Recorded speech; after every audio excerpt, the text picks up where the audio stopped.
Hello, welcome to week 9 of 2022. This is going to be the last week of February. We're wrapping up February and starting March. I can't believe we're already 2 months in to 2022. How quickly time goes. So, it is about 6 o'clock Monday evening. I wasn't really feeling it this weekend. I was just kind of emotionally and mentally, I guess, drained. So I did some reading, but I didn't really feel like filming. My boss had gotten me a couple years ago into Bachelorette. I kind of stopped watching it the last couple seasons because it just, I don't know, they started making weird casting choices and it's a little too much for me now. I do still enjoy, though, Bachelor in Paradise because they keep people switching in and out, so I enjoy that one more. And I was watching, and then I continued watching Bachelor and Bachelorette because I wanted to know the people who were in Paradise, and now I'm like, I don't care. I still listen to my Bachelor podcast recaps, and then I also read the Smart. I don't know, there's somebody that does recap blog posts too. And I'll read those just for the fun snarky comments about what's going on. And that's pretty much it. But my boss has been getting into Married at First Sight. And so she convinced me to try that. And I finally tried it. And I started the new season. And I watched 5 episodes of that this weekend. Which is fun. But I also took care of some, I got right behind me here. Those are all my earrings. So the way that I do my earrings is I have this little hook here. These are my hoops. So I just crocheted a little chain and I have them on a hook that I can just do my hoops on. That my full closed hoops. But then all of the rest of these are my earrings. So what I do is I have plastic canvas that I glue to a picture frame and you just remove the glass and everything. So I have these, but I have 4 of them. I have 3 normal size, and then this yellow one is you can tell it's shorter. It's a different size. I think I need a 5th one. I have an earring obsession. I like fun earrings. But, so I did all of my organizing because it's been a while since I've put them all back properly. And then I had to kind of rearrange them because I've got new earrings since then, and I ended up kind of tossing some old earrings that were just too tarnished. So I was just like, these aren't even worth saving anymore. I've had them since I was in high school or younger. So I got rid of a bunch of that stuff.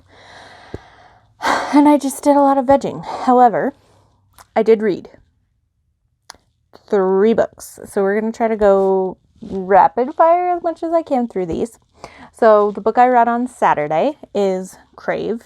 I've got my notes over here. So this is by Sonia Nova, and it's also a part of the Star Huntress. I don't know if it's an author herself or if it's a pseudonym for an editor or how exactly it is, but Star Huntress helps a lot of sci-fi authors, and a lot of them are in this interconnected world that Star Huntress publishes. So this is by Sonia Nova, and I've actually read her sci-fi romances before. Most of them have been in kind of 3 stars where they've been intriguing, but then they didn't quite hit it out of the park. But this is Crave. This is the first book in her Warriors of Ray series. And I gave this 4 stars. I really enjoyed it. It had some normal alien tropes, but then it was also slightly different. So our alien, as you can tell, is blue. He also has horns. He has 2 big horns and then 1 little middle center horn. And their hair is completely braided. And then the more fancy the braid or the longer the hair, the higher up they are, kind of a thing. And then they also have these tattoos, as you can see. And those tattoos are for different kinds of battles that they've won and things like that. And so our hero is Crave, and he is a warrior from the planet Ray. But we're set on, it's R dash numbers. and it's a mining planet. So there is a stone, they call it hellstone, and it's a material that helps prevent teleportation. And so he is Modfell. It's Mahdfel, and he is a Modfell warrior. So what happened is Modfell were an engineered race by the Sulik, who are kind of, they're kind of just like lizard people, aliens, and they're all gold. Or at least all the ones that we've seen are gold. And they engineered the Modfell, and then the Modfell were able to kind of free themselves from the Sulik's slavery, basically. And now because they're like engineered to be faster, quicker, really good fighters and warriors and things like that. So now they basically go around the universe helping save other worlds from the Sulik.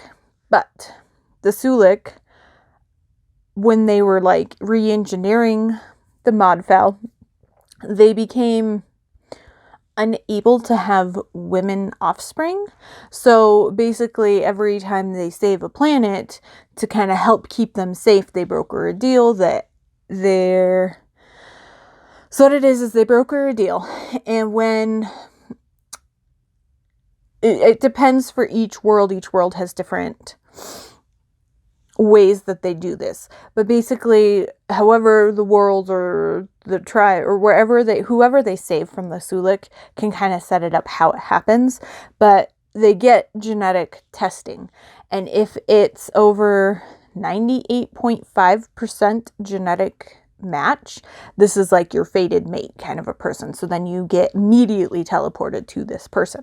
So for Earth, it's if by a certain age you were unmarried, you don't have kids, all these things, they will, and it's random.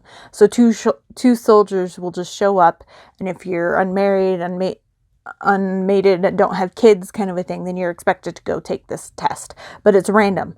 So like you don't freak out and you don't try to run, and it's this whole big thing.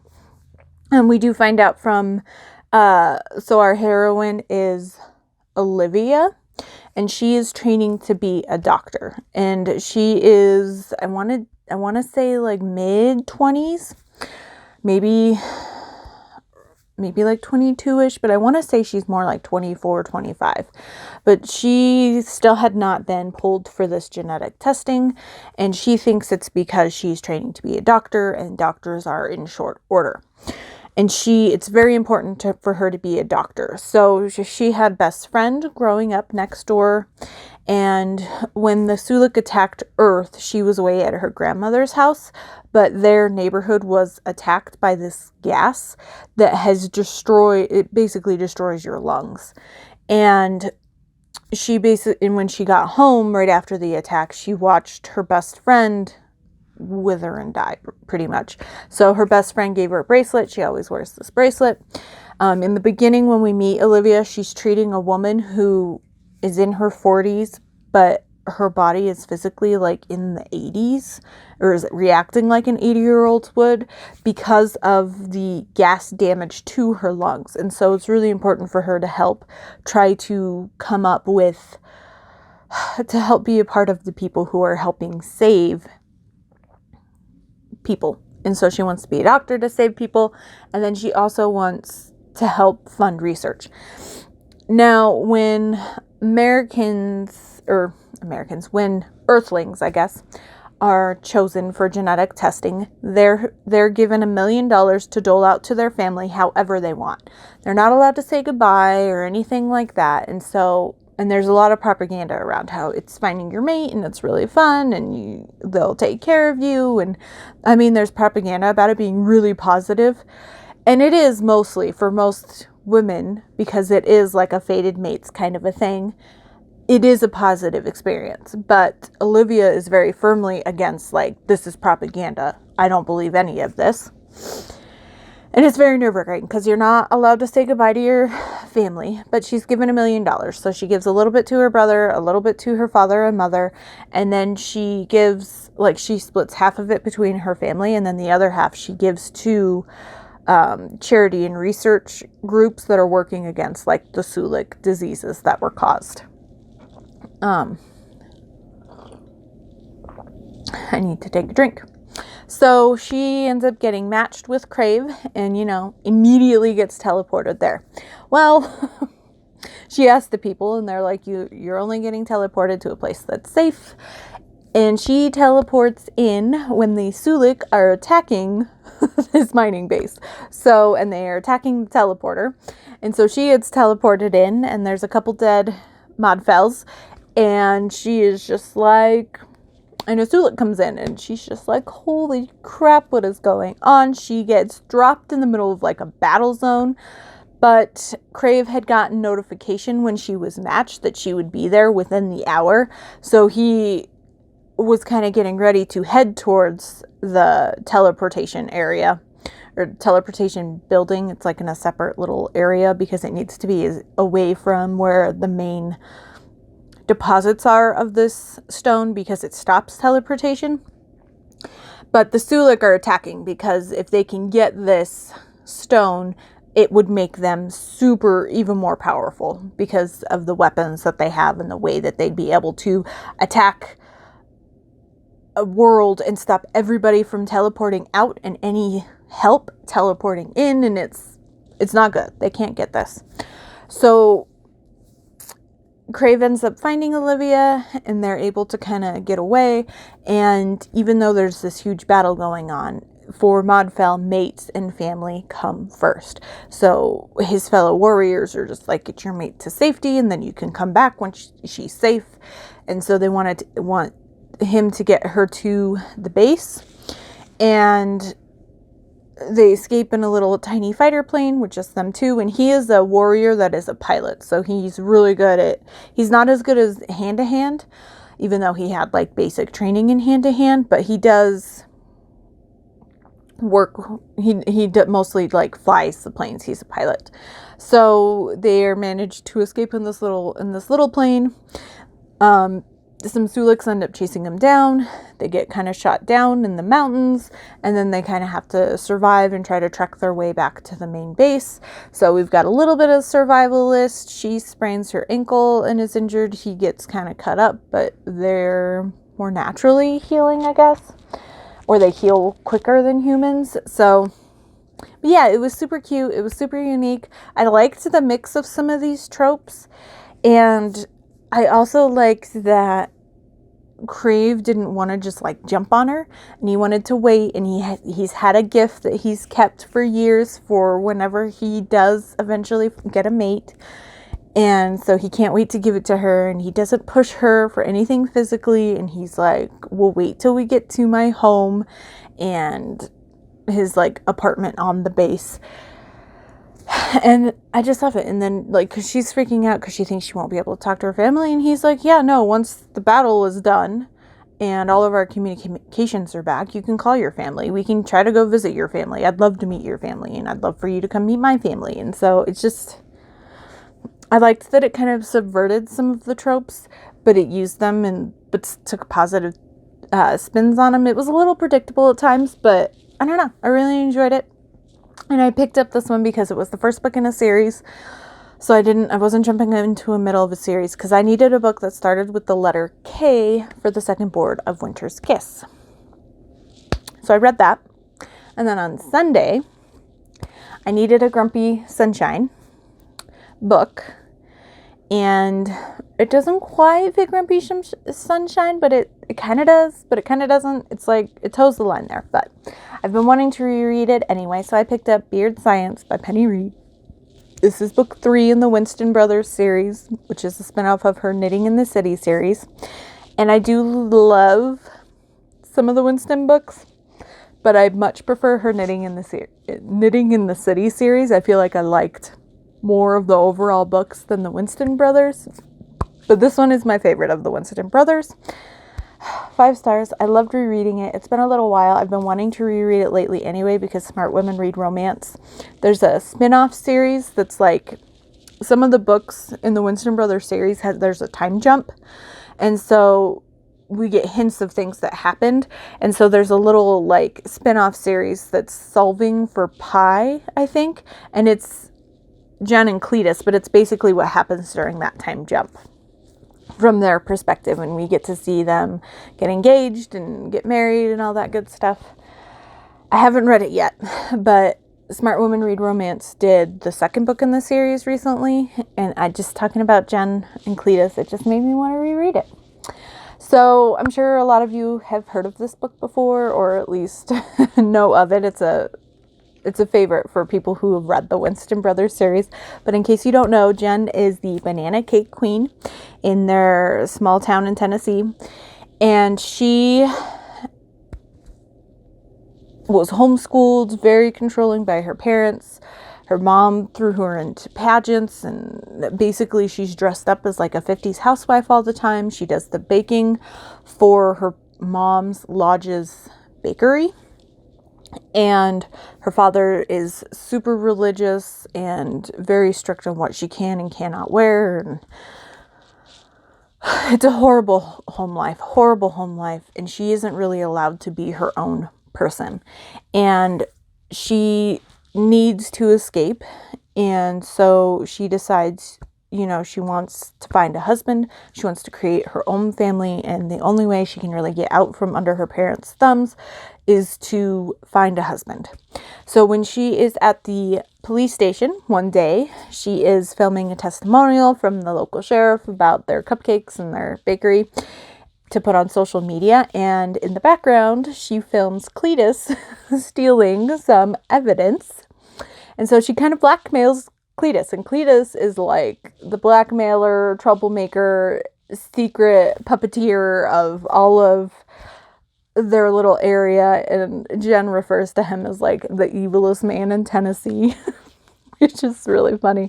But she's super afraid of him, but she comes to him and she basically blackmails him, and she's just like, I need you to help me find a husband.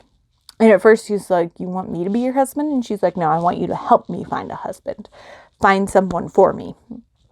And then it turns into like he's gonna have his brother teach her how to date, and he's teaching her how to attract men, and he's in his brain he's thinking, I'm gonna teach her how to have a backbone and how to become herself and be accepting herself and stand up to her parents.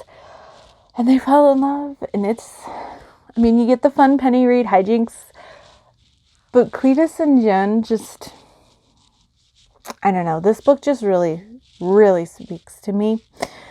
There is a moment in it when he asks Jen like what she wants to do, if she wants to go to college, if she wants to be a chemist, and she's just like, no, I like baking. But she's like, what I really want to be is a mother. And a lot of people look down on that, and they hate on you because you're fitting into the domestic stereotypes. But she's like, I want to be a good mom, and I want to give my kids a good life, and I want to be a mother, and I want to be a wife, and I want to have a good home life. And it touches me a lot. And I love Cletus and Jen, and it's always fun getting back with the Winston boys. I do have a confession to make, though. I have not finished reading this series. I have not read the last couple books. I enjoyed the first book. I gave it 4 stars. There are times I've given it 5 stars, but there are some choices made in that one that I'm not super fond of. And then the second book, Jethro was my favorite brother, and I was super excited for him to have a plus-size heroine. And guys, I've DNF'd that book like 3 times. I keep trying to go back to it, but there's just something that it didn't hit what I wanted. And maybe my expectations were too much for it, but I ended up kind of skimming it the last time, but I just didn't mark it as a DNF or anything. I was just like, I'll figure out what all I needed to know. And I like Sienna and Jethro in the other books, so eventually I'll try to read it again.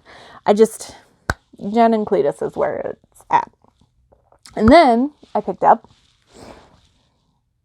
this, A Very, Very New Year by Jackie Lau. This is a novella that she released around Christmas time, New Year. I don't know if it's available normally. I got it from her newsletter. She sent it out free to her newsletter people. So it might be on Amazon or something. I'm not sure, but this is 3.5 in her Cider Bar Sisters series, which he also released recently. Book 4 is coming out in March. And then book 5, she said, should also be coming out this year, and we'll wrap up the series. And book 5 is the person that I've been waiting for. And I'm nervous about book 4. I trust Jackie Lau. But book 4 is a love triangle. But anyway, so this is book 3.5. And it's very short. It's like 50 something pages.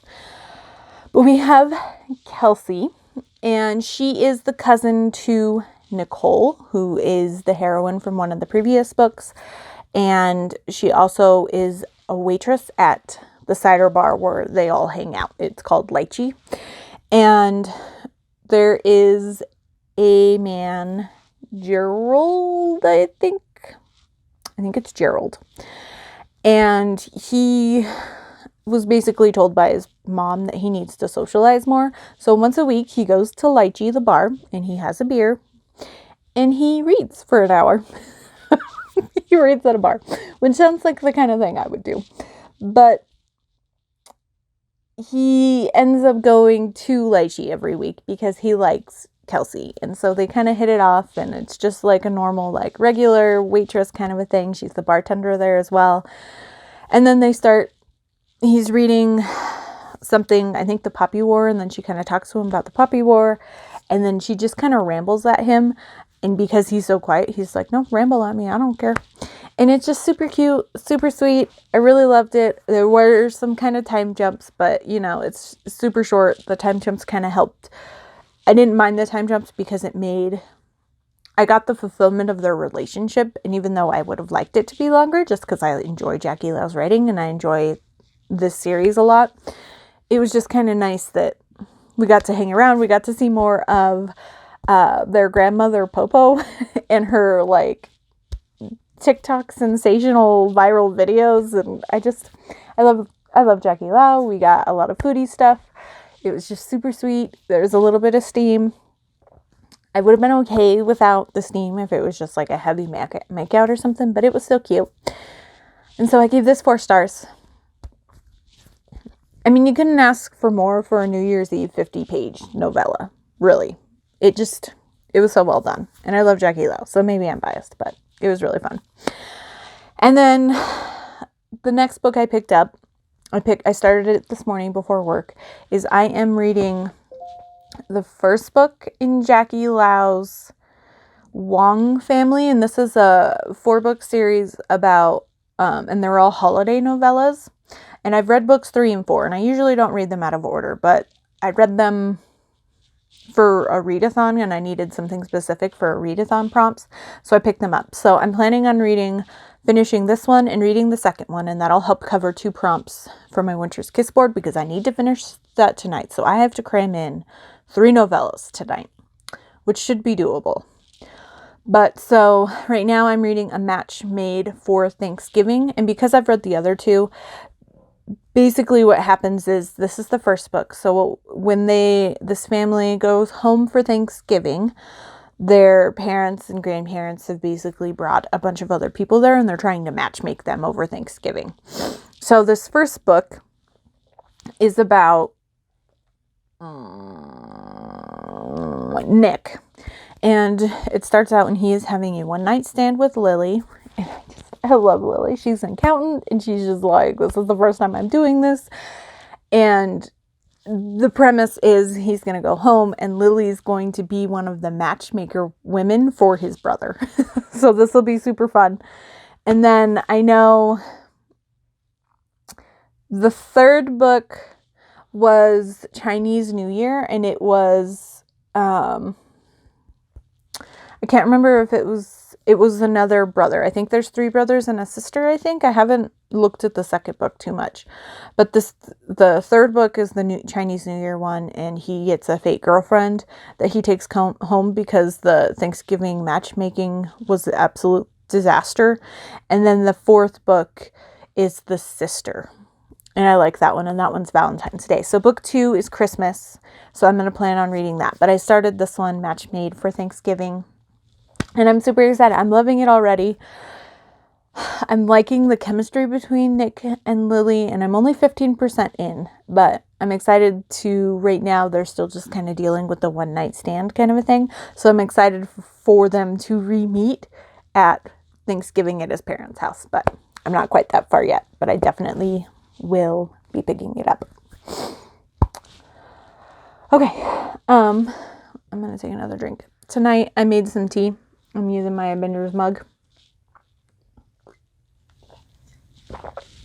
Tonight I'm drinking Stash tea.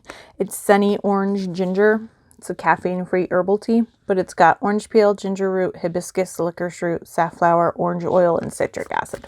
It's really good. It's not like the ginger and the orange are both prevalent, but they don't overpower each other, so it's really nice. I enjoy it. I don't drink it too much, but when I'm in the mood for a ginger tea and a fruit tea, then I usually go for this. But usually I go stronger on the ginger or stronger on the orange, but I was feeling this tonight. So this is going to be a long opening update. I don't think I mentioned. So I used Beard Science for Grumpy Sunshine. I guess I did mention that. And then I used A Very Beery New Year for Set in Winter. So this is Winter's Kiss Board 2. So I have 3 prompts left, and I'm just going to kind of tell you what I'm going to use them for. So for A Match Made in Thanksgiving, I'm going to use that one for Set in Canada. And then the second book, which is the Christmas one, let me see if I can pull it up here. Okay, so the second book is A Second Chance Road Trip for Christmas. I'm going to use that one for wintry cover. And then my final prompt is a model wearing a sweater or a hat on the cover. So I'll just probably go through my Kindle and see what novellas I have that have someone wearing a hat or a sweater, which hopefully shouldn't be too hard, but we'll see what I find. Now, speaking of, I can't remember if I mentioned it in last week's, but if you check my link tree, it's always in my About Me. It's always on my About Me page. To my blog, Shelby is who does the Winter's Kiss. She does all the seasonal reading challenges, at least that I participate in. And she announced a week or so ago her spring one, which is going to be Love Has Sprung. I'll link Shelby's Instagram down below. But she did 3 boards again, and so it'll run through March 1st through May 31st. I'm hoping that my reading will pick up and I'll be able to do all 3 boards, but my goal will be to do 2 bingo boards again, but I feel like I won't have as much other things going on, so I should hopefully get to 3, but my goal is to just get to the 2 again. So my TBR ideal, I call it a TBR, but it's more of an idealist because I don't really do strict TBRs. But so that is on my blog. That went up last week, I think. Yeah, last Thursday. So I'm excited to do that. And then I joined another reading challenge. Now this one is 13 months, so a year and a month, but it is only 1 prompt a month. And I found it with the Romance Readers Reading Challenges group on Goodreads. I check out their stuff a lot, and when they have fun monthly challenges, and I've done a couple of them before. I did one last June that was a spinner wheel one where you had do's and don'ts, and it was all bridal season, and it was all like bridal themed prompts, like formal suit on the tie, and that was a do, and then a don't was like no shirt on the cover kind of a thing. So it was like super fun. I did that one last June. And this one I thought would be an easy but fun way. So this is the Yahtzee challenge, and it's set to go up March 1st. So Tuesday will be my announcement on my blog. So check that out as well for all the links and stuff. But basically what it is each month you have so you have the 25th of the previous month to the 5th of the current month to roll your dice and figure out which like goal you have in Yahtzee that you want to fulfill. And each one has a different prompt. Now, they do have a couple of leeways where if you get another Yahtzee, they're using the Joker rules. So if you get a Yahtzee of 5s and let's say you've already completed your 5s, then you can use it to do any of the higher tiered goals. And then if not, then you can just use it to basically complete anything you need to. They also are doing a chance. But so all of the prompts are different. So each month you have to record what your roles were, and then what prompt you're going to apply that to. And then once you finish that prompt, you have to read that book in a month. So it's one book a month, but it'll last 13 months. They also said that they were going to do each month will have like an alternate. So it won't really matter as much for the first couple months. But that way, if your role just doesn't get any of the goals, then you can choose one, and it's basically like another chance, and you can use that alternative prompt to cover one of the other ones. So like, I think I saw that this month or March was going to be a sports romance, but for the first month, nobody really needs an alternative role because at the very least, you still have your chance open. But I'm figured every month at the beginning of the month, I could do my roles, and that'll be fun. And then I'm not too worried because it's just one book a month. So if near the end of the month, I don't have a book that fits that prompt that doesn't work for any of the other reading challenges I'm doing, then that would be simple to just pick up one extra book or novella or something. They did have a rule that it has to be 90 pages unless a prompt says otherwise. So I'm guessing what some of the alternative prompts might change that. But so I'm just going to run through the prompts real quick. So for the 1 through 6s, they say that you want to get at least 3 for it to qualify for the prompt, which kind of defeats the purpose, I feel like. But so basically you need 7 3 of a kinds, but 6 of them have to be 1 through 6. And then you just have the normal 3 of a kind. So for the prompts 1 through 6, it's either so whatever number it is, word title. So like 2 is a 2-word title, or that number in a series. So 1 is 1-word title or first book in a series. 2 is 2-word title or second book in a series. And so it's just that through 6. And then our 3 of a kind is red, blue, or yellow on the cover, so the primary colors. And then 4 of a kind is earth, air, water, or fire on the cover, so the 4 elements. Full house is 2 or 3 in the page count or the publication date. So, I mean, that one's super easy to hit, anything published after 2000. Small straight is something that has less than 5,000 reviews, and large straight is something that has more than 5,000 reviews. Yahtzee is any book, your choice. And then chance is a new to you author. So they're all very easily hittable prompts, except maybe the higher numbers, like the 6 or the 5, depending on what I'm reading at the time, because I feel like it's harder to find either 6-word title books or 6 in a series. But so I'm excited about that. So I decided we'll pick out dice. So I went out and I grabbed my D6 jar. And so we will pick out 5 dice that I can use for this, and then I'll keep them in here and I'll put them in something. So I'm going to pick out my dice here real quick, and then I'll come back and show you which 5 D6s I have chosen to do for the Yahtzee. Okay, I'm back. I picked out my dice. I decided to go pip style instead of numbers. So I've got this pretty yellow dice with white pips. All of these have white pips. And then I went through this like teal turquoisey one. And then this is I love frosted dice. They're my favorite. So I went with this really pretty purple pink frosted D6. And then this one is like a shimmery copper and a pink swirly one. And then this one is like a gunmetal gray, but it's got like, let me see if I can try to find, It's got like gold flecks in it, which is, it's really hard to see unless you're up close. But so these are the 5 dice that I picked.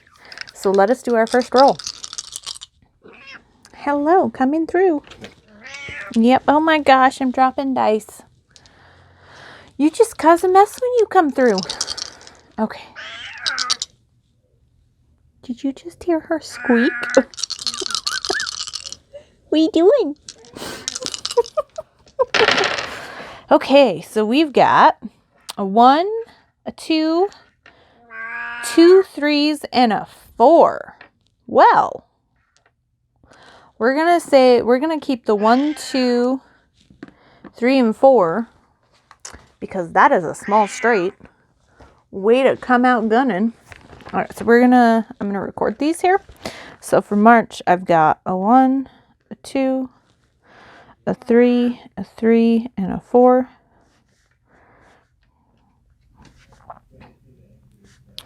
And then I'm gonna cross the second 3 out. We're gonna roll. And that's a 1. And then it's a 5. Heck yeah. All right. And that is a 5. So this is going to be our large straight. So let me just mark in my book here. Oh my goodness.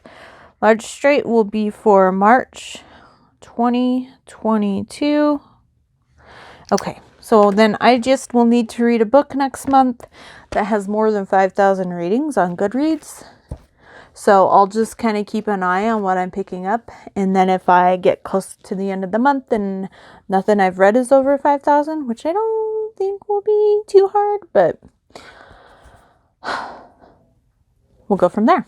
So that'll be cool. And that's, like I said, only 1 book a month. So this starts in March and it runs through March, like the end of March next year. So 1 book a month, 13 months. Long challenge, but I thought it's fun because you're mixing a reading challenge with Yahtzee. So, hey, why not? I like rolling dice. So, speaking of, I need to do my calendar for this weekend and today. So, we have some kitchen up to do. So, Friday, we finished the 2nd floor of Whitmore Manor and we explored and got to the Star. Since we are at the beginning of the week, I'll do my little blurb. So we are doing the quest calendar. This is 2022, The Gates of Terralon. This is by Sundial Games. I backed it on Kickstarter last year. And we are, I guess I haven't shown her in a while, we are playing as Savani Moonchaser, who is a catfolk monk. Or I guess they call it feline, because I don't think catfolk is allowed in this situation, but... So we are in Whitmore Manor. We are trying to find evidence that Whitmore has been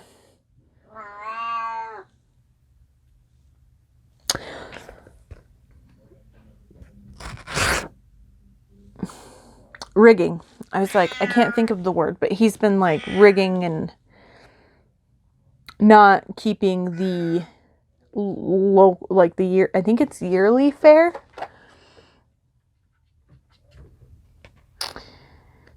It's the King's Festival. Yeah, it's a yearly tournament. So we're going to prove that he's been rigging this tournament. Okay. So here is this weekend's. It looks like his office. I think we finally found the spot. You find Lord Whitmore's office and study room. There are scrolls and paper everywhere. This room must hold what you are looking for.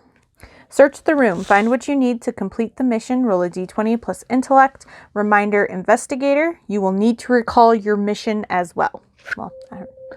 Alexa, dismiss. I just went over our mission. We are looking to prove that he is rigging the tournament. Our intellect is a -1. And...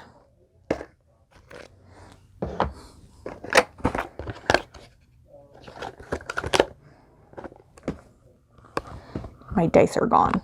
My dice are gone. I'm guessing, yep, the kitty knocked them off. I was freaking out for a minute. I was like, I have all the D6s in the world with me right now, but I need my D20. Okay, so we are going to roll. Our intellect is a -1. Ooh, that's a 12, so we are at 11. Okay, so it has 2 different options, proving if it's rigged or helping rig it. Okay. If the result is 11 or more, we just squeaked by.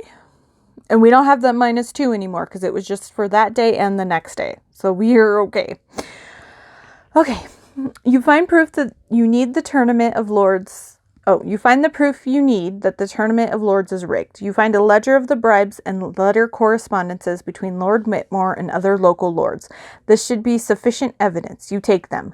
Note the result of your mission is evidence found. Nice. Nice. Sweet. So that was easy. That was from this weekend. So let us see what today's portion of the calendar is. So like I said, we were in the room. Let us see what happens next. I'm hoping we can sneak out of here. Oh.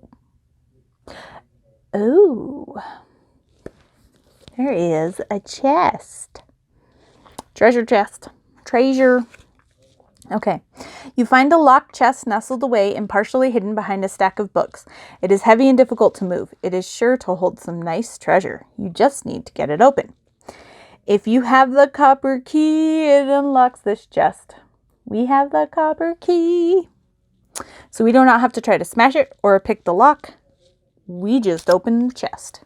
So let me look at the back of this. Okay.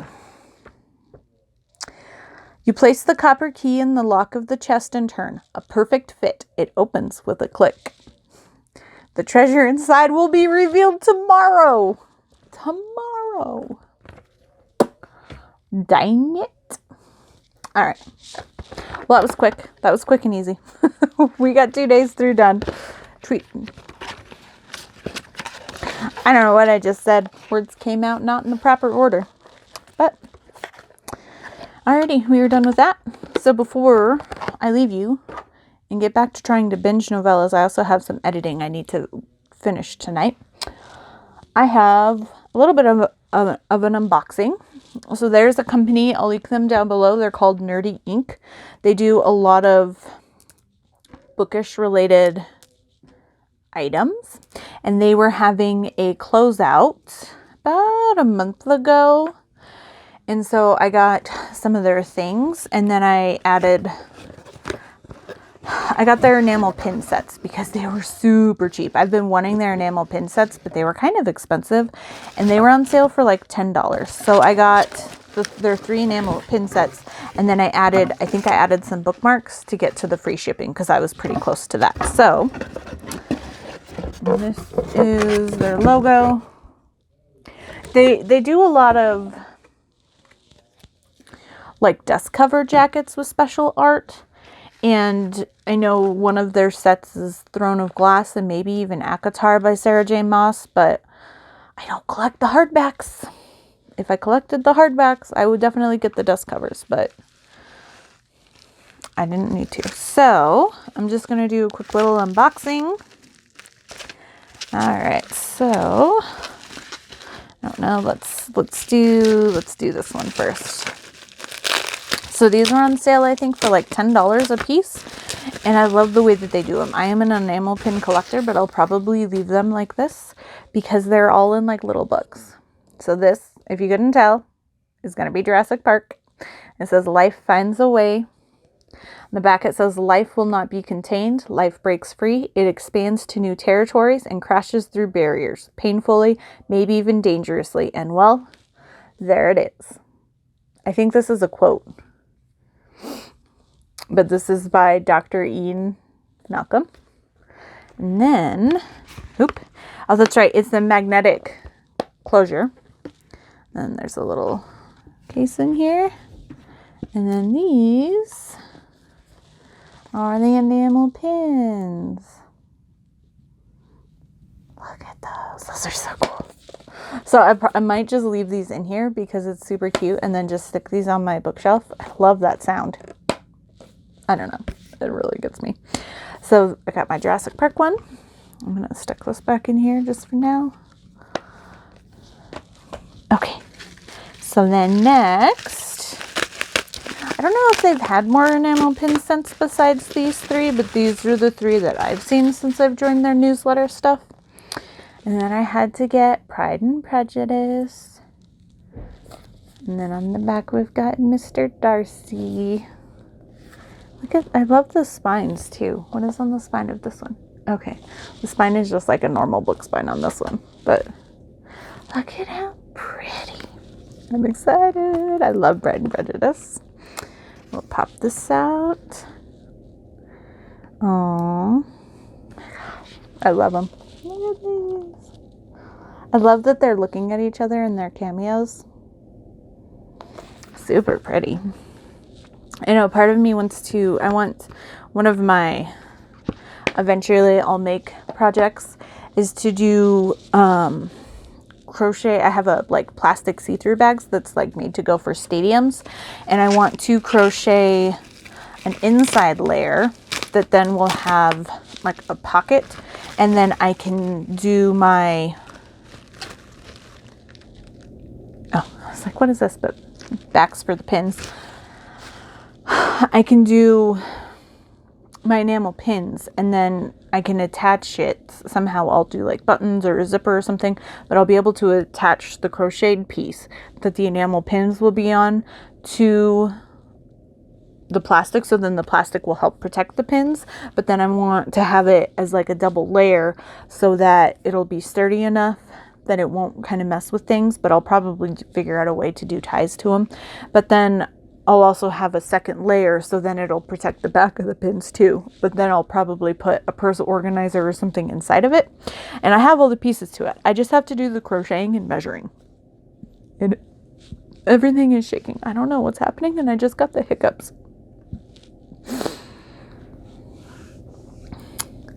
And then here, more, I'm reading backwards here. So More Than This Provincial Life, A Princess's Guide to Expanding Your Worldview. So I don't know if you could tell. This might give it away here. And then the back. So this is Beauty and the Beast.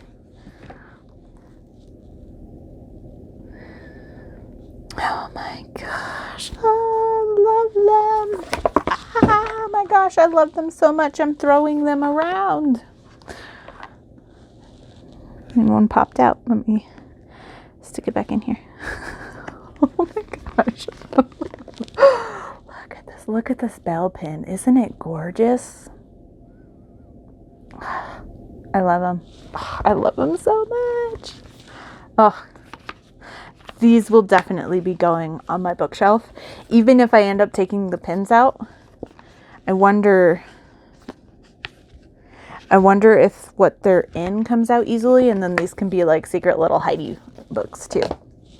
I don't know. I haven't decided yet. But then I got some bookmarks. So, to get free shipping, so I've got this. If you know, it says let's make the baby do the magic hand thing. So this is from Mandalorian. And this is Grogu, aka Baby Yoda. And then I got this one, and this one's in plastic. So let me take it out so it does not reflect. And this is Thor and Loki related. So we've got this drink, I like it, another.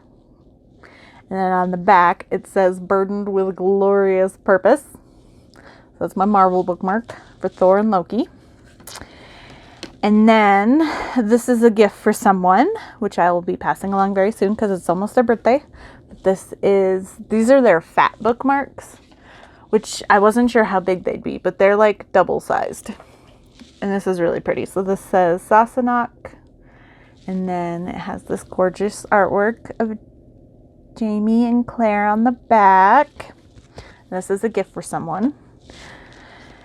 And then I also got two of these. because one of these is also going to be a gift, but I couldn't just get one. So here's this one, and I'm going to hold it up and read off the other one. So it says, if more of us valued food and cheer and song above hoarded gold, it would be a merrier world. And then on the back,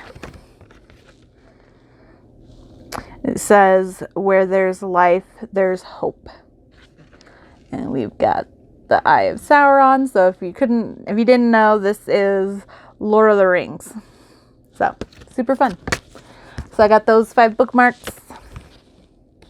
I'm super excited. Those 2 are gifts. So these 3 are for myself because I could not resist.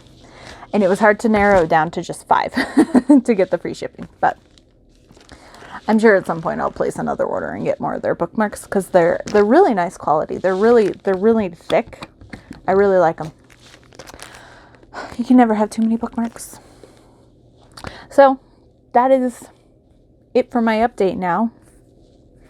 And that's pretty much everything that happened this weekend and today. So I'm going to finish my editing. I'm probably going to watch an episode of Married at First Sight so I can kind of get caught up. I'm hoping to get caught up by this Wednesday in the new episode. And then you know me. I found a relationship therapist on YouTube who does reviews. So I was listening to her, and it's kind of like podcast format, but it's just on YouTube. So I was listening to her at work today to see if I liked her. And then I found another podcast, which I'm going to try out too. I started listening to the first episode on the way home from work today, and it's like an hour and a half long. So I only got like 20-ish minutes in, but I'll definitely want to try listening to them over the next couple of days because I need the tea to be spilled and I want to know what other people think.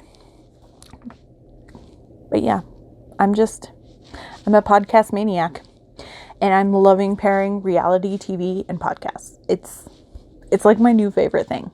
And I don't watch too much reality TV, but if you're into reality TV, definitely check out podcasts for it. And I looked a little bit on Reddit today to see what people liked. And so these were the 2 most mentioned people that they liked. There were a couple others mentioned, but I figured I'd start here. And if these didn't give me what I want or what I'm looking for, then I'll try something else. But I watched all of the YouTube one today. I'll link her below. Her name's Stephanie Lee, I think. And she's the one that's a relationship therapist, I think is what she said. And I really enjoyed listening to what she had to say earlier today. And I listened to those when I was at work for the first few episodes that I've watched. So I'm excited to get caught up and then listen to her and see what she thinks about going on. And then I can gossip with my boss about it. And I wasn't sure if I'd like the show or not, and some of it you can tell is kind of plotted out, but I'm intrigued. I'm very intrigued. And I'm enjoying it a lot more than the last couple seasons of The Bachelor and Bachelorette. So, hey, maybe this will just replace that, but I also saw that the first season was on Hoopla today, so it's the last day of February, so I might just go through and rent 10 episodes, because then I'll have 21 days to watch them via Hoopla, so I might do that, and then I can get I can actually use my Hoopla, because I always try to get all my 10 checkouts done by the end of the month, and then just add on a bunch of movies or stuff at the end of the month, but I always forget, but I'm not going to worry. Maybe I'll do that tonight. I'll have to try to set a reminder so I do that tonight. But anyway, I'll stop rambling at you since we're already almost at an hour. Everybody's linked below that I've talked about. There are some people I didn't mention by name. I feel like all of my description box is just other people I talk about, but that's what it is. But so yeah, I'll link everybody below. And I'm going to try to finish editing real quick and then get through the rest of my novellas tonight. And I will update you when I've made any progress on anything reading-wise. But until then. So I'm editing and I'm almost done. And I just have to show you this. I don't know if this is going to catch it, but she is snoring. Oh gosh. See, I was talking and she just woke up. What are you doing? What is that look on your face? What are you doing, Sally?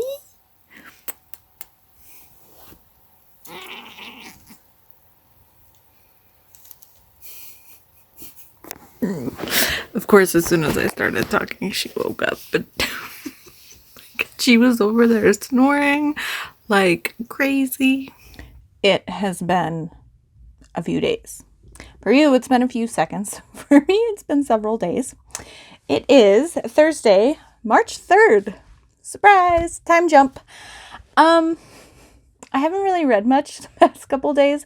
I did finish novellas on Monday to finish the Winter's Kiss second board and get that complete.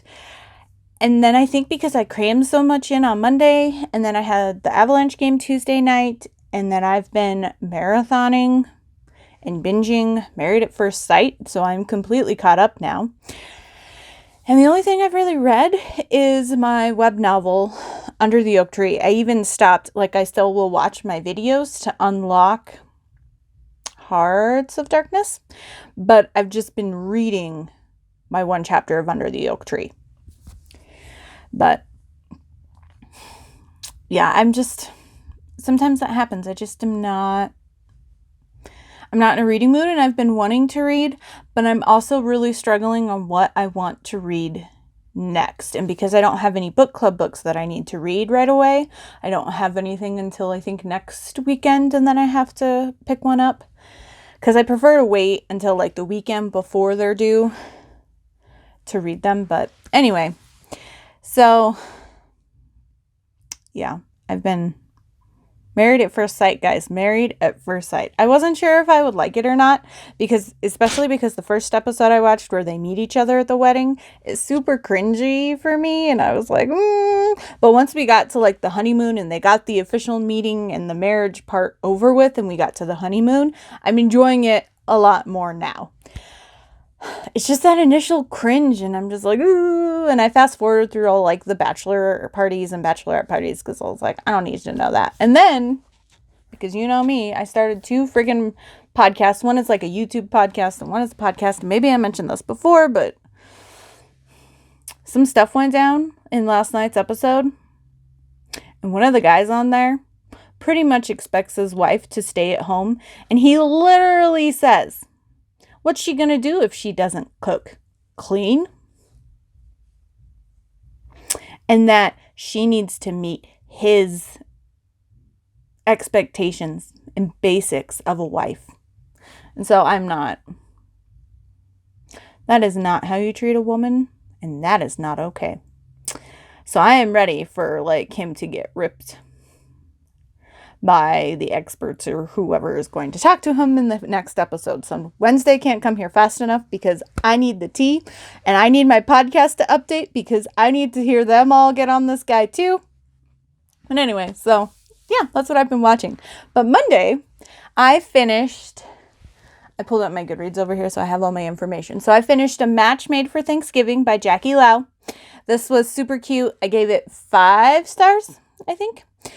This was book 1 in her Holidays with the Wongs book. So this one is Nick and Lily. Nick is the second oldest brother, and Lily, he lives in Toronto, and Lily is an accountant in Toronto, and Nick is high-powered executive and advertising kind of a thing. He's got a penthouse. He's a lot more rich than Lily.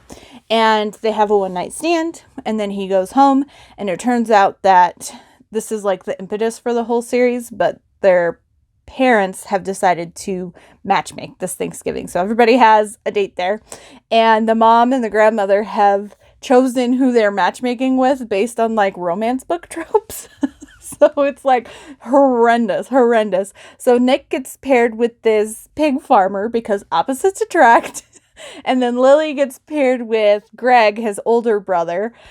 And I can't remember what their trope is, but and then the younger sister gets paired with her ex-boyfriend, which did not go over well at all. That was second chance romance. And then I can't remember who the third brother gets paired with. I don't remember. Zach is his name. I can't remember who he gets paired with. Somebody, but that kind of sets up the whole series. So I really love this. 5 stars. It had the perfect amount of steam for a short novella. It definitely had, I mean, all of Jackie Lau's books are very foodie related, and I always get hungry reading them. But even more so, it like amped it up with Thanksgiving and it being a blended family. And I just loved it. It was so fun. I loved Lily and I loved their relationship, and I liked that we got a little bit of a time jump. So even though it was like super quick and they were moving in after a couple months and getting serious after a couple months, they just both felt like, because they're in their 30s, they were like, no, this is real. This is right. We're going to move forward. But they weren't like jumping in blind. It didn't feel like, I really loved it. It was great. And then I read the second book, A Second Chance Road Trip for Christmas. So this is Holiday with the Wongs, book 2. And this one is the older brother, Greg. And he gets tasked to bring Tasha, his high school girlfriend, home. And they had split up in college after their like first year of college, and it was more just like they felt like they were holding each other back because they couldn't fully immerse themselves in what was going on because they went to different colleges and the long distance, and it seemed like the long distance wasn't a problem, but that they both just wanted to spend time together, but they also didn't want to detract from each other's, I almost said surgeries. That's not the word I was looking for. Detract from each other's, I don't know, classes and lives, I guess. I don't remember what I was going to say. It started with an S, though. But I gave that one 4 stars. It was a little, I don't know. I'm not the biggest fan of second chance romance, so it really takes that extra oomph for second chance, and the Christmassy aspect just wasn't as there for me.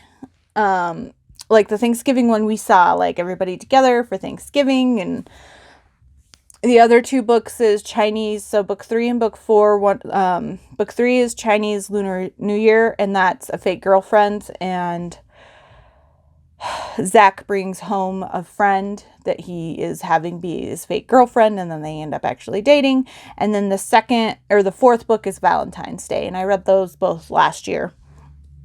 And that one is the sister, and she ends up getting together with her brother Zach's best friend, and that one was super cute too. But I gave A Second Chance Road Trip for Christmas 4 stars. It was good. It was a little bit shorter than the first book, and so I feel like I didn't get as much emotional hit, and part of that could be is a lot of it relied on their past relationship, and while we got a lot of like little flashbacks and them talking about memories and how it was in the past, it wasn't just as hard hitting, and it helped that there wasn't some big blow up, and that's why they just separated. They just kind of naturally separated as they did their studies.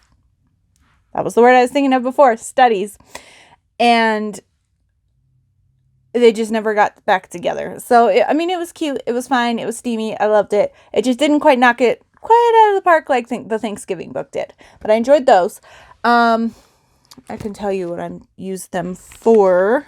So for a match made for Thanksgiving, that I used for the prompt set in Canada, because this was Canada Thanksgiving, so it's earlier than American Thanksgiving. So I couldn't remember if it was technically set in winter or not. But anyway, I used it for set in Canada. And then and then for the Second Chance Road Trip for Christmas, it's a mouthful. I used that one for wintry cover. And then the last book I read on Monday, I crammed it in. Technically, I finished it after midnight, but I hadn't gone to bed, so I'm counting it. And that was Level Up by Kathy Yardley. This is the first book in her Fandom Heart series. And I'm going to give it 4.5 stars. I really enjoyed it. I wasn't quite sure what to think. I haven't read a Kathy Yardley before, but she's been on my TBR for quite a while. And I like that this one was kind of like fandom inspired. So I need to look it up all right, so we've got Tessa and Adam, and they both work for a game development, like video game company in Washington State. And Tessa's like extreme introvert, and when Adam buys a house, she ends up being his roommate. because he just doesn't want to live alone, and he figured it'd help with finances and whatever. And so they just both kind of stick to each other, but she makes food and shares it. Like, they have a good roommate relationship. And she's very much an introvert, and she's an audio coder, and she wants to join the engineering team. She wants to do more. That's what her degree was in, but it's hard for her to break in because, she's a woman, but even more so, there's the group, that the engineer group that's already there, are very much like a boys club. And it's not that, like, it is hard for her as a woman to break into that industry, but it's even more harder to penetrate this specific group, just because it's like a little frat boy party, a little geeky frat boy party, where it's hard to just penetrate in and become their friends. So she ends up kind of forcing herself to socialize more to help because an engineer is leaving and she wants to be up for the job. And so she's like, I need to socialize more and go to more of the, like, parties or get-togethers with the company and stuff. And she ends up with, like, an interim office person, Stacy. She ends up meeting with her and joining her friends because they both are talking about mystics, which sounds kind of like a supernatural Indiana Jones type TV show, but they talk about supernatural too. And so basically she makes this little group of friends and she becomes a part of their group or clan. They called it a special word or something. And they're all like, they always talk about fandom stuff and Doctor Who, and 3 of them are sisters and they own a bookstore, and it's held, and they like meet up at this bookstore. And there is a competition from this Mystics TV show for like fan art and fan submissions, and then whoever wins can get a chance for a meet and greet with one of the people from the television show. And they decide, oh, okay, what are we going to do? That'd be great promotion. We can have them come and do the meet and greet for the bookstore. And then I'll help get people to the bookstore because they're struggling. And one of the sisters is an agoraphobe. So they live above the bookstore. So it's going to be a really big deal if they end up not being able to continue paying their rent for the house. Oh, really? What do you think? Yeah? Is it hard to be cheese poof?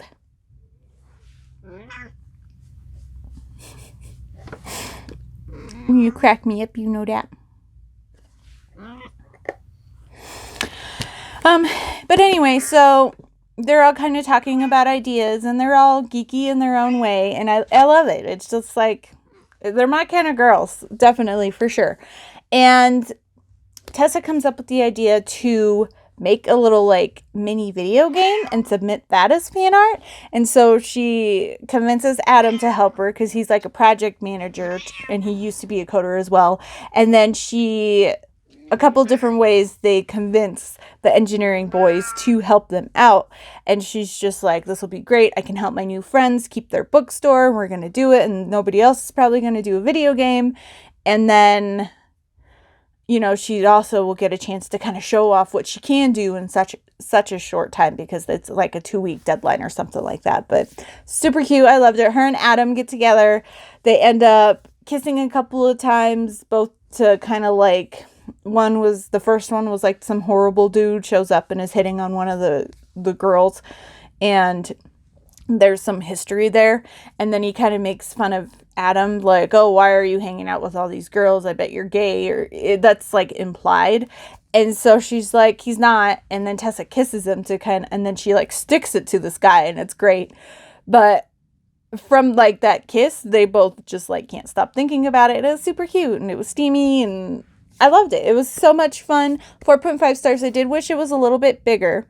And there was a little bit too much conflict, and like the biggest deal for me was his ex-girlfriend coming back into the picture, and he never really wanted to get back together with his ex-girlfriend, but she was kind of pushing buttons a little bit, and I feel like there was already enough conflict there that we didn't necessarily need more conflict. It felt like too much for such a short book, but I still really liked it. I kind of looked at who the people were going to be in the other books in the series, because I was like, are they going to pair the engineering group with the girls, and everybody will kind of all pair off, and it seems like a couple of them might pair up, but otherwise it'll be like some of the guys will have their own books, some of the girls will have their own books, so it's like, ooh, all spread out. And so I'm super excited. There's quite a few books in it, and then there's even some novellas for this shorter book series.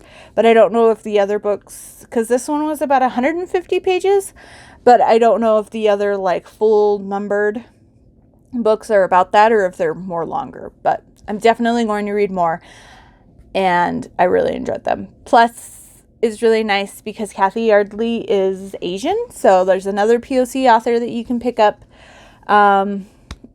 if you're looking for more like POC authors. She writes contemporary. I think she's also written some books for Smarty Pants Romance, but I've had her on my TBR forever for this series because there was a little bit of a time where I was just like, give me all the geeky heroes and heroines and in my contemporaries. I was like, I need them. I need to see myself in them. But anyway, so those are the 3 novellas I used. And then this was the last prompt I had, which is a person on the cover wearing a sweater or a hat. And she's wearing a hat. So yeah, so that was that. And I finished Winter's Kiss Board 2. The wrap-up is going to be posted sometime next week, which when this goes up, tomorrow. Because I think my next Tuesday, the 8th, should be my Pharaoh Feb wrap-up, and then the following Thursday will be my Winter's Kiss Board 2 wrap-up. But I need to start reading because I haven't read any books in March so far. But yeah, and yesterday was the new moon in Pisces, and so I put my new tarot decks out last night to get new moon energy, and I'm going to do my new moon in Pisces spread tonight. I'm going to use my new dragon deck. And that's the Smoke, Ash, and Ember. Yeah, Smoke, Ash, and Embers. I did an unboxing in this the previous week. So if you want to look at that, that's kind of in the middle of the previous weeks. But look at these pretty dragons. But I'm excited. I'm going to do that. This is the one I'm going to do from Emerald Lotus Divination. She has a lot of really fun spreads, and she's one of the people that is like a go-to when I want a spread, and she has all different kinds, both astrological and holiday, and then just for fun and self-introspection and like tarot interviews. She has a whole bunch on her website. I'll link her website below. But yeah, I'm gonna do this one tonight and do my journaling during the Avalanche game, because if you couldn't tell, the Avs play tonight. Got my jersey and my earrings on. So there is that. And that's it for like bookish content I have. I don't really have anything else outside of let's do our calendar. But let me take a drink of tea here. And we got a barrel mug. It's super fun. Tonight I am drinking an Adagio teas. This is their candy cane tea. And this is one of their bagged ones. Because let me tell you, they made it right. But I ended up with way too much tea last year because I had ordered 2 of the advent calendars because I wanted to give one to Crystal from Crystal's Bookish Life because she had issues the previous Christmas with them all like having licorice and stuff, which she doesn't like. I like licorice in teas and I like licorice, but I don't know if I'd want a calendar of all licorice teas because the fun is the difference. But anyway, so when they sent it to me, it was bagged. And not, it was bag teas instead of loose leaf teas. Because I asked on their Instagram, and they said that their loose leaf teas calendars are different every year, but their bagged ones, they usually have the same teas. They just might be in a different order. So I always try to get their loose leaf teas. And so I ended up with 2 calendars with the bagged versions. And then I was just like, okay, so I emailed them. I was like, I can send these back. They were like, no, keep them. And we'll send you to the other one, 2 loose leaf ones. And I was like, cool, great. So then the loose leaf ones come and they're missing a row inside. I was like, oh my God. So then I got 2 boxes. So then they sent out new ones. So then I got 2 more loose leaf teas that were complete because it was missing the 1 row and the 2 that I ordered, the 2 replacement ones. And then to like save me the hassle, they sent me another bagged advent calendar. And I was just like sitting there going, what am I going to do with all this tea? So I ended up using the bagged ones, and I gave a lot of them in my Christmas stockings and as gifts to people. And I have a whole bunch still left because I was like, people don't need like 30 bags of tea in their stocking. And then I gave like my brother's girlfriend one of the other loose leaf ones. And it was just... I was just like, I have too much tea right now. And I just bought 2 advent calendars. And I ended up with like 6.5 advent calendars. It was ridiculous, but it was fun. So I'm drinking their candy cane tea. I was feeling peppermint tonight. And this is nice because it's peppermint tea with candy cane pieces. So you get that good mix, and you get that little extra hint of sweetness from the candy cane. But I'm actually doing pretty good. We're only 20 minutes in, and we're doing pretty good, but I'm kind of rambling really quickly. Hopefully this isn't too fast for your ears. But we have to catch up on our calendar because last time we did this was Monday, and it is now Thursday, but it shouldn't be too bad. Oh! And that was another thing I was going to say that's funny. So this, the 2023 Kickstarter did start. I have already backed it. I think I got an early bird bonus, so I did $32, but I think it's $34, and you get the same thing I got. So you get the calendar, the little bag of dice, and then the erasable markers, and then the extra, like, hero book with all of the character sheets with all their level up information. You don't have to get that. You could just get the base with the calendar and the dice. And then they have some extra full-size dice and different add-ons that you can do as well.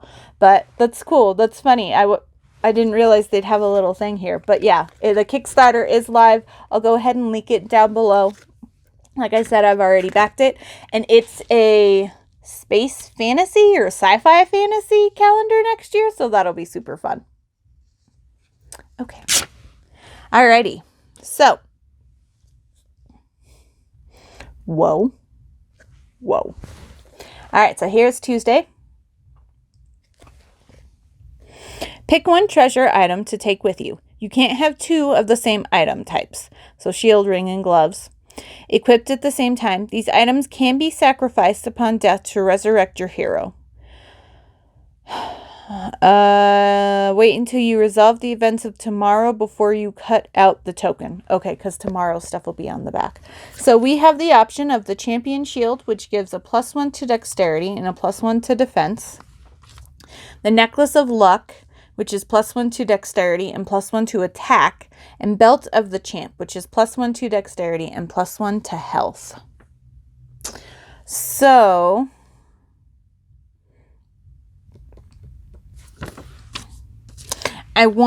they all go for dexterity, so that's definitely a plus. I'm not really a shield person, though, so I feel like we should do the necklace or the belt. I mean, more health is always a plus. But I'm going to go with attack and make our attack a +4. I don't know why we just keep not focusing. But yeah. So we're going to do the necklace of luck. So +1 dexterity, +1 attack, and it'll be a necklace item. So I'll go ahead, and when they say we can cut it out, I can cut it out, but I might just make a note of what it is on my character sheet and not worry about cutting it apart.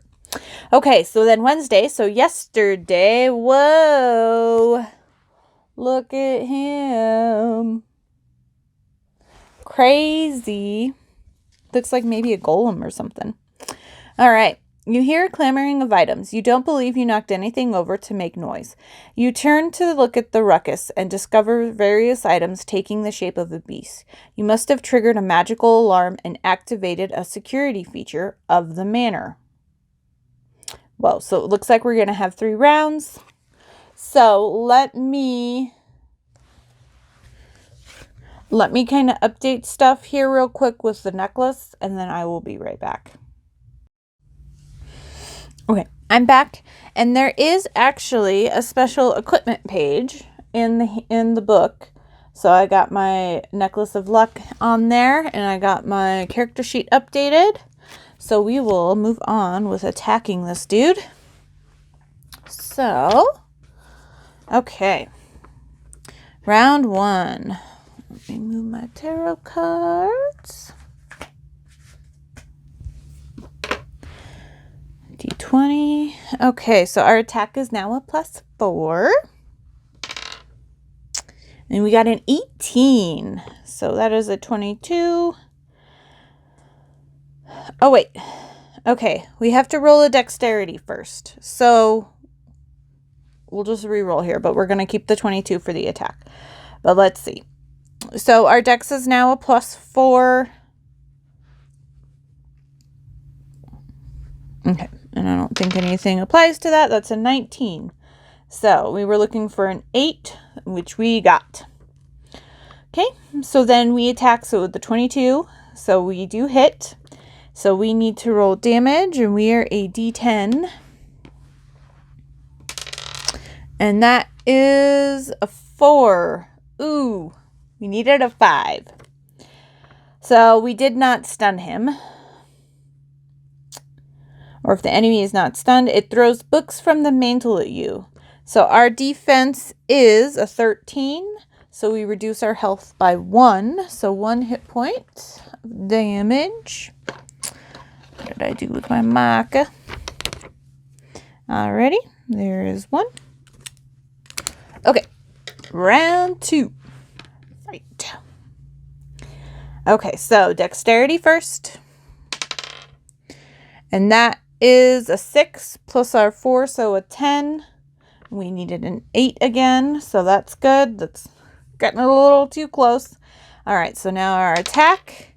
We are a 2. So that is a 6, which I'm guessing is not. Yep, we missed. Okay, and once again, our defense is a 13. Ooh, defense requirements went up this round. So we take 3 health this turn. Holy moly. 2, 3. Ooh, boy. This is not turning out so hot. So round 3. All right, dexterity. We're good. We just need an 8 again. I rolled a 16. All right, attack. We're looking for a 12. And that is another 2.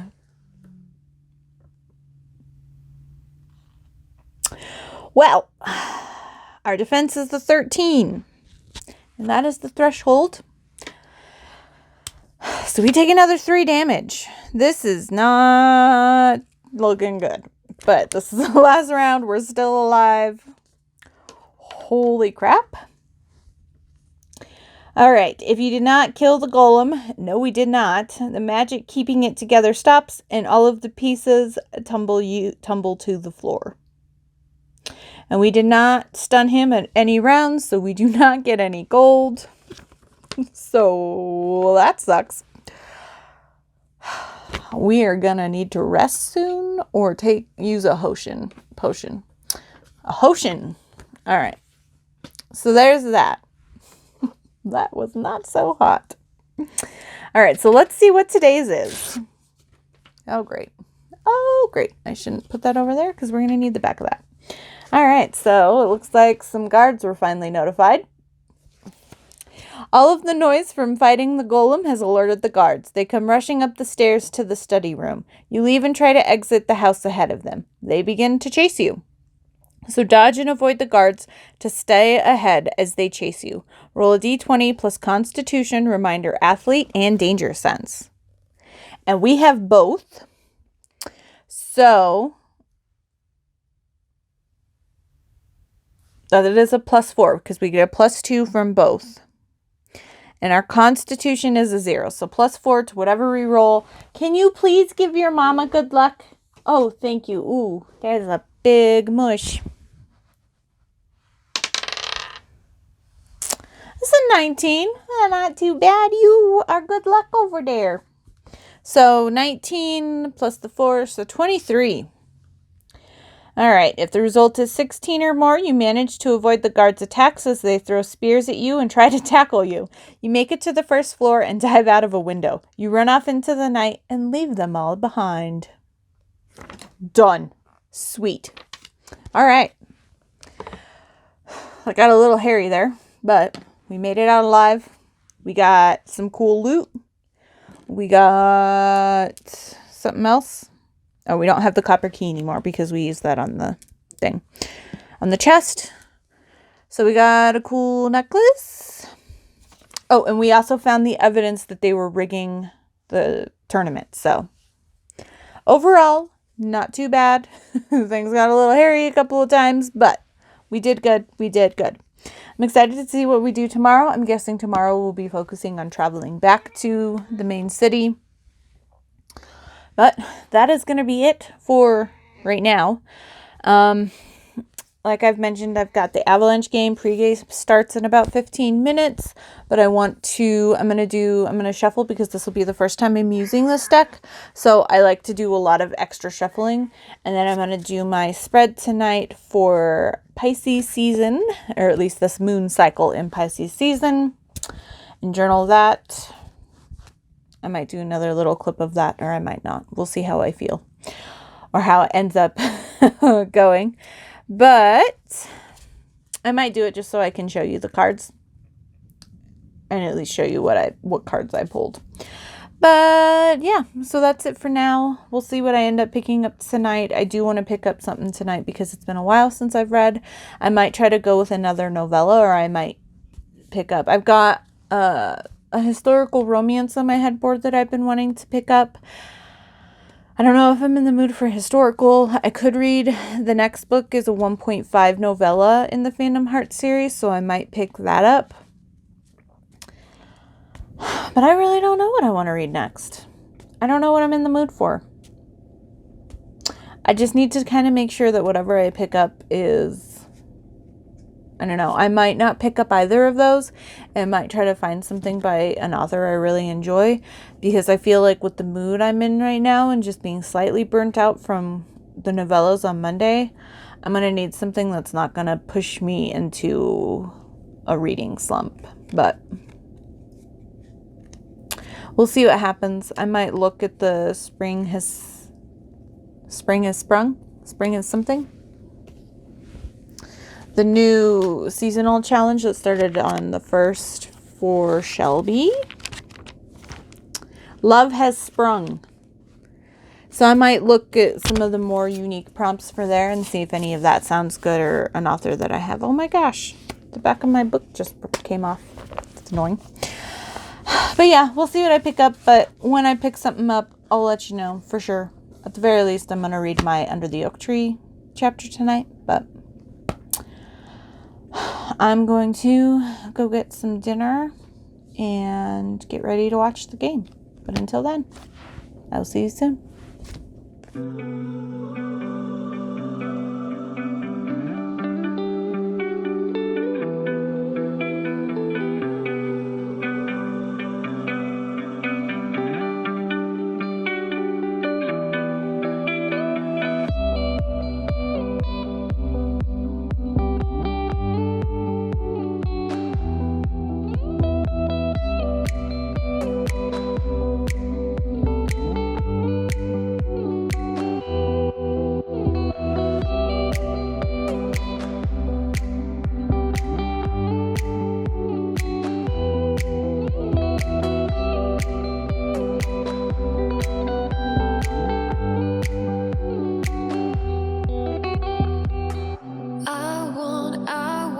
you to believe. Hold me, lead me, catch me. Want you to dream. I want you to dream.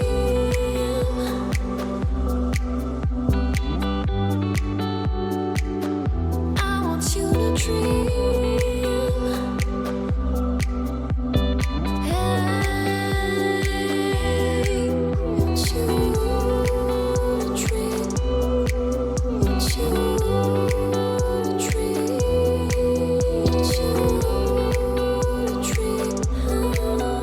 You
dream.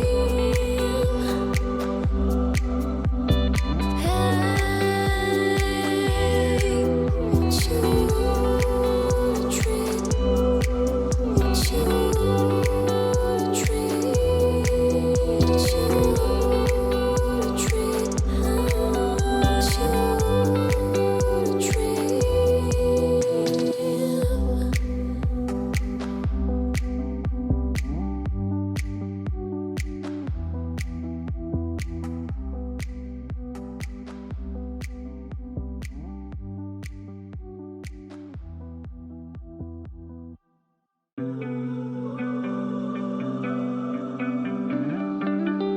you to dream.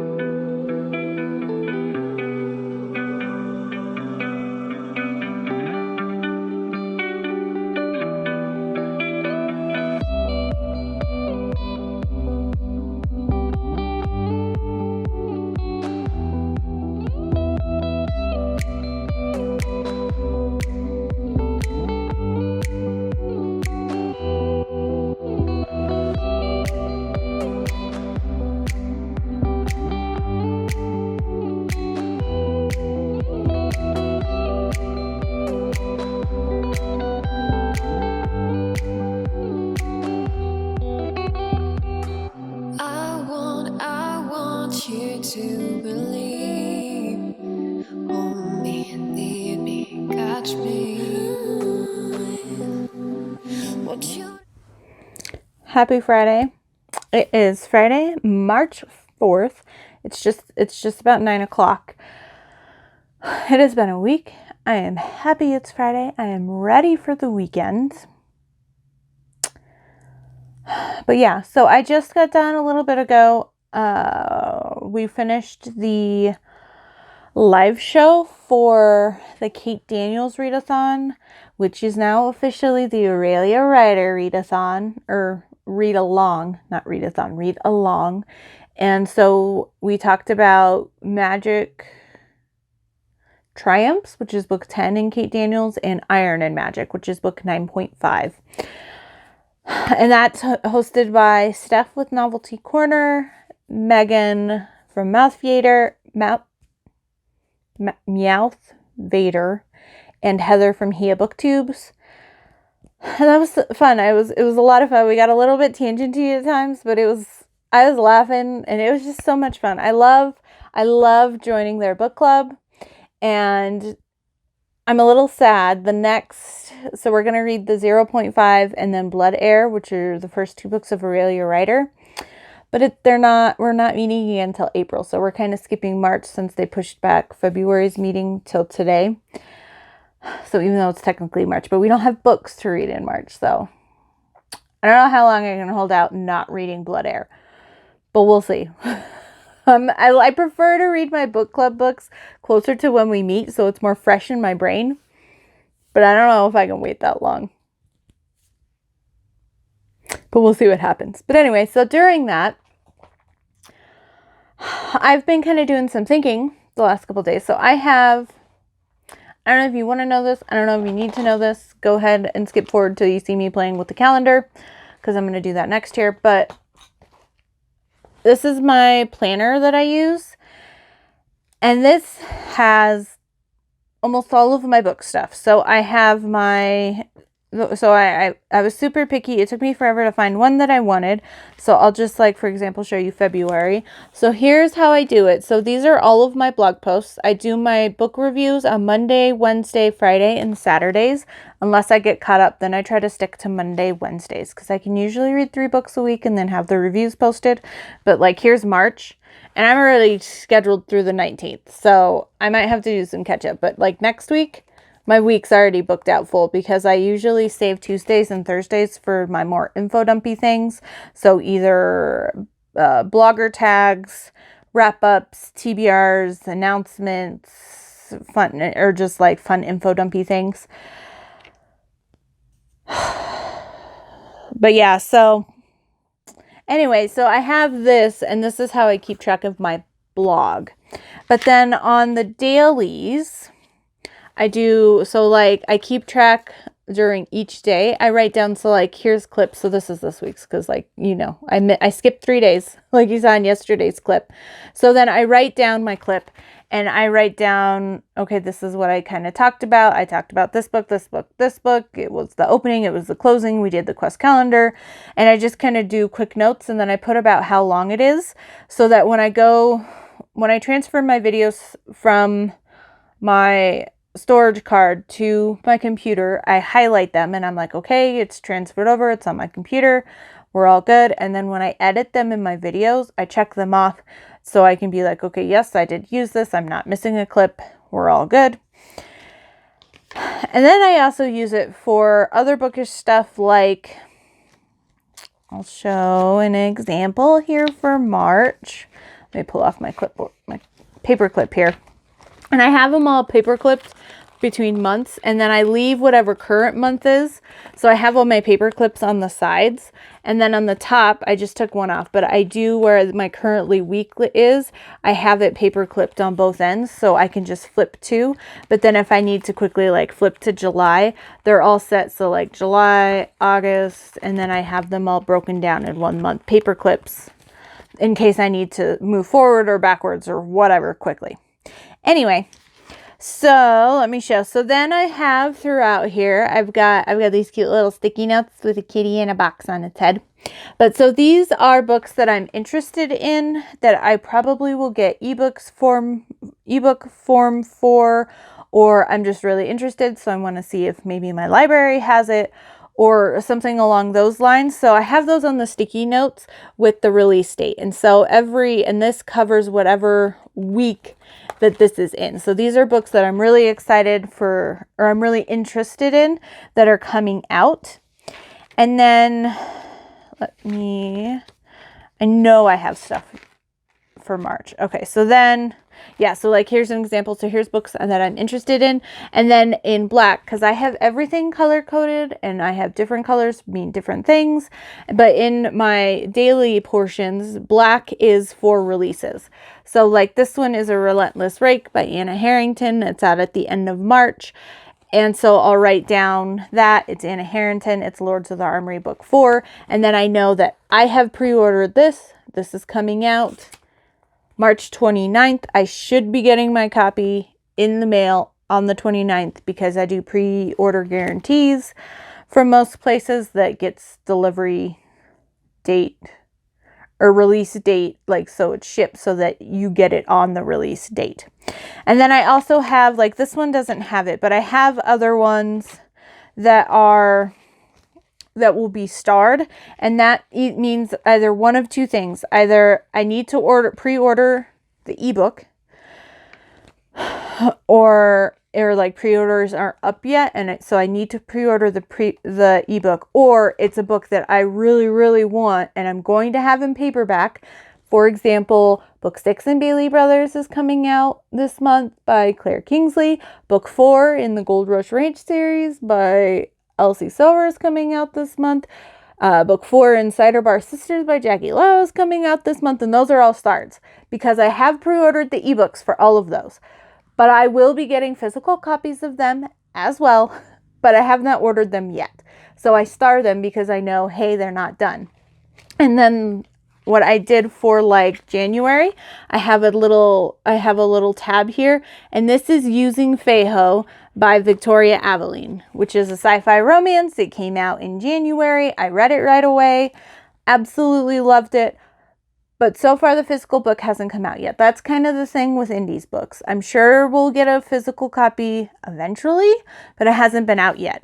But because it was released and it was and I marked it as, hey, I received the ebook back in January, but I still want the physical book. So I put this tab here just to remember, hey, this book came out. This book still hasn't come out physically, so there's still that little star that needs to be crossed off that you haven't gotten the physical copy yet.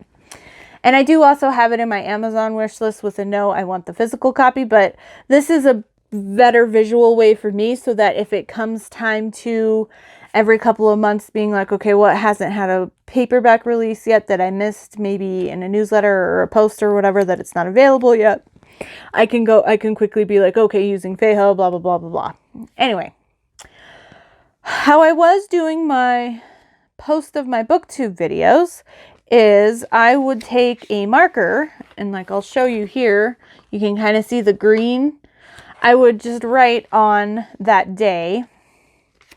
So I'll like flip to this week. So it would have been green here, just above the date, above the where it says Wednesday. So above Wednesday, but it wouldn't be on the lines. And then I can highlight it when it's posted. But I didn't like the way that it looked, and I wasn't seeing things ahead of time enough. And with my monthlies, like it takes up all of my space usually. I usually just write the title, and then if there is something there, like you can see here, there's stars that are marked off. If there's either I reference a book that has been, or I reference either a book or a post or something that will be available for me to link to before my post goes up, but isn't available yet, I usually will highlight them red in my blog post. But then I put that little star like, oh, hey, there, it's not completely done, but you've got your review written. You just have to add this couple 1 to whatever little links. So I don't really have space to do that. So I went shopping today after work, and I was looking for just a tiny little pocket planner that just simple, give me a month layout, leave it at that. And then I could do my videos like that, and I can look at a whole month or however I need to. And then I could possibly attach or paper clip it into the front here somehow, because this started, I don't know. I've got like 3 months paper clipped here before January, because it started like super early, like in the middle of October or something. But I was thinking, okay, maybe I can take those out and put in that one, and then I can have it all in just one book. And nothing worked. They did have a pocket calendar there, but it was like $5. And it had a calendar portion, but then it had thicker than the calendar portion, like a notepad in the other end. And I was like, I don't need this notepad. I don't need to spend $5. I could go to the dollar store and see what they had. But while I was there, I remembered a few years ago, I found these like pads, and I'll flip through, but they all had graph paper on them, which is why I got them, because I use graph paper a lot, which you may think that's weird, but I use graph paper for my craft designs. So when I do graphs for either like cross stitching on crochet, or when I do C2C graphs for crochet, or if I do plastic canvas or cross stitch, or if I'm working on just creating designs for myself, I'll pull out pen and graph paper. Technically, I use colored pencils because I like to color code everything. I'm sure if you haven't noticed already. So my leg's falling asleep here. So I okay, I had these pads, and I feel like some of them were a calendar one. So this is weekly notes. I have a couple that just say like things to do or something like that, but I was like, okay, let me see. So when I got home tonight, I found one of the ones that's a weekly note, and then I decided to make a calendar. So for the live show, I got my March calendar kind of set up, because I've got all my weekly vlogs in there, and then I need to get the rest of them. Because I was planning on doing a booktube a month for the first few months while I'm here on booktube, and I did not do one in February. And I have a couple other videos filmed, but I also have other book tags that I need to film, and then I have like a haul film that I just never got around to posting, and I have something else I just never got around to posting. So I'm just like, I need a better way to plan, and I've tried digital planners, and I have my calendar on my phone that I use for a lot of things, usually my book club meetings and things like that, but I needed something a little better. But because this also doubles as a mouse pad, I'll be using this. So I need to get the rest of this filled out for this month and kind of figure out what I'm doing. There might be a week where I have an extra because I want to catch up on my book tags. And so I'm going to do 2 book tags this month to try to help catch up, because I didn't do one in February. And then I've got my Christmas and New Year's book haul that I finally need to post. And then I have another book haul that I need to film, and I'm going to do that one as my tax refund book haul, because most of them I got with a portion of my tax refund. But anyway, so I have plans. I just need to sit down and film them, and it will help me being able to look, okay, crap, I have to post this later this week. I only have a few days to film and get this up. I need to take care of it instead of just kind of letting myself do whatever. And I feel like this will help keep me accountable to myself. Because, nobody's pushing this on me. I'm doing it myself. But I need to keep myself accountable so I don't feel bad for not posting anything outside of weekly vlogs. Because I know not everybody wants to watch these 2, sometimes 3-hour weekly vlogs. And they just want bookish content. So I understand that. So I'm going to try to be a little better, and I'm going to try to reset things and kind of figure out how I want to kind of streamline my process a little bit better. And once I can and now that I have like the month of March set up, I can kind of see how this works. And then if this doesn't work, whatever, I peel off the top page and I can go back to using this as just for my crafting purposes.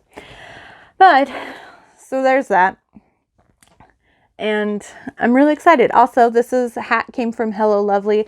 I got this I guess it's probably about 2 years old now, but when they had a big sale, maybe it was last year. I don't know, sometime during pandemic time, which at this point, this is the 3rd year of it, so who knows. But yeah, so it's Hello Lovely. And then I'm wearing my kitty shirt with a black kitty. Technically, this is a Halloween shirt, but it's just a black kitty. And I will wear little black kitties at any time.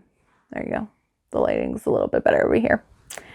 I don't care. I have so many black cat earrings that are technically Halloween earrings, and I will wear them all year round. It's a black cat. It's not Halloween. Kitties are kitties all time of the year. I don't know why I'm like making this a hill I'm going to die on, but there you go. So let us do the calendar real quick. So, all right, we were escaping from Whitmore Manor. We made it out safe. We were able to sneak by everybody, which was good because we were pretty heavily damaged by that golem. So let us see. Ooh, there's a lot to do here. Oh, fun. We got little circus performers. Okay, so we aren't going to have to actually do the rolls to travel back to Greycliff, so that's cool. Okay, you return to the city of Greycliff in time for the Tournament of Lords. You missed the opening ceremonies that took place in the early morning. However, you do get to enjoy smaller groups of performers on the fairgrounds. Cool. So number 1, do you toss a coin to the performers? Yes or no? Yes. Yes, we have the gold, but always yes. Okay. Remove 1 gold from your inventory. The performers turn and nod a thanks to you as they continue to sing. Sweet. Okay, so then number 2 is optional. It says, try to take a nap under a tree for some partial rest. Roll a d20 plus wisdom. Might as well. We have quite a bit of damage. We have 9 damage. We're not doing too hot. So we will roll our wisdom. We are a +1. Ooh, we got a 14. So we are a 15. So let's see what happens. Okay, so if the result is 13 or more, you manage to find a quiet spot well removed from the festival. It seems safe enough. You take a short nap before the events of the tournament. Regain 1d12 health. Okay, so we'll grab our d12. We've got 9 damage, so we could heal all of it. And we healed. That's a 6. I got super excited, but the dot shows you it's a 6, not a 9. That's not too bad. We're down to 3. We're down to only 3 damage, so that's not too bad. That's better. It's a lot better.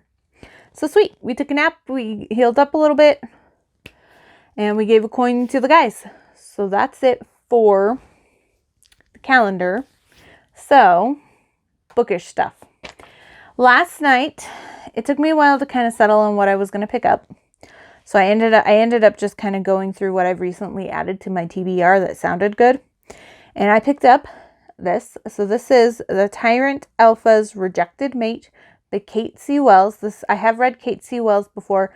Last year during the Dark Romance Readathon, I read her Run Posey Run Mafia Romance, and that's with a either sociopath or psychopath hero, and it was really good. I was excited for the Dark Romance Readathon, but when the weekend came, I was not in the mood for dark romance at all. I gave Remposy Run 4 stars. But I feel like if I read it when I was in the mood for it, I would have given it 5 stars because it was really good. I just wasn't in the right headspace for what was going on. But anyway, so I picked this up.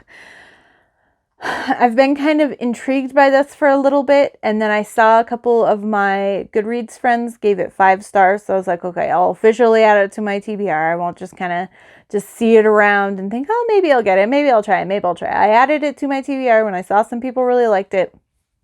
And oh my gosh, guys, I most likely will be giving this 5 stars. I am 58% in. Now it is angsty, and usually I'm not a big fan of angst, but it's so well done here. And